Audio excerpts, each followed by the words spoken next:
মঙ্গলবার মহাপঞ্চমীর সন্ধ্যায় মেখলিগঞ্জ কদমতলা কালচারাল ইউনিটের দুর্গাপুজোর উদ্বোধন হলো।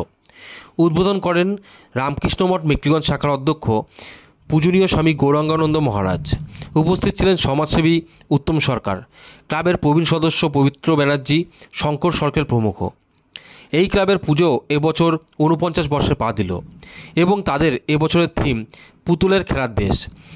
এদিন সন্ধ্যা থেকেই প্রতিমা দেখতে ভিড় জমে এই ক্লাবের মণ্ডপে।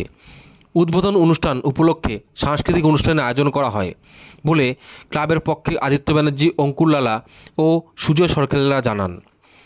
এই পুজো নিয়ে কী বললেন উদ্বোধক পূজনীয় স্বামী গৌরাঙ্গানন্দ মহারাজ ও সমাজসেবী উত্তম সরকার, শুনুন জিএসটিভিতে। কদমতলা কালচারাল ইউনিট মেখলিগঞ্জে দুর্গাপূজা উদ্বোধন করতে এসে খুব ভালো লাগছে।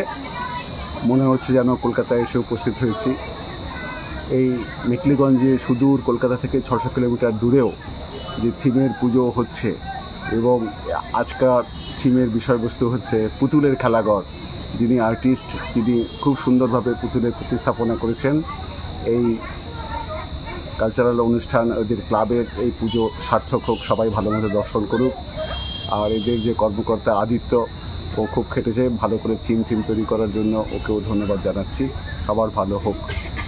কদমতলা কালচারাল ইউনিটের যারা সদস্যরা আছেন, যেমন বিশেষ করে আমি অঙ্কুরকে চিনিও, আমাদের ব্লকেই কাজ করে আর কি। তো আমি আমার পরিবারের পক্ষ থেকে কদমতলা কালচারাল ইউনিটের সকল সদস্য এবং সকল দেশবাসী এবং মেখলিগঞ্জের যত পূজা আয়োজক করেছে প্রত্যেককে আমার পরিবার থেকে অনেক অনেক ধন্যবাদ এবং গুরুজন ব্যক্তিদেরকে আমি নমস্কার জানাই, বাচ্চাদেরকে ভালোবাসা জানাই।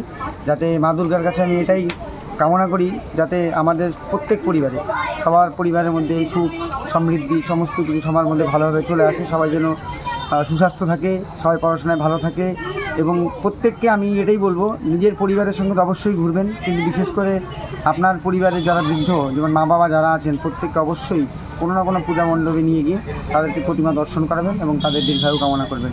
এটাই আমার পরিবার থেকে সবাইকে এই বার্তা আমি দিলাম। ধন্যবাদ।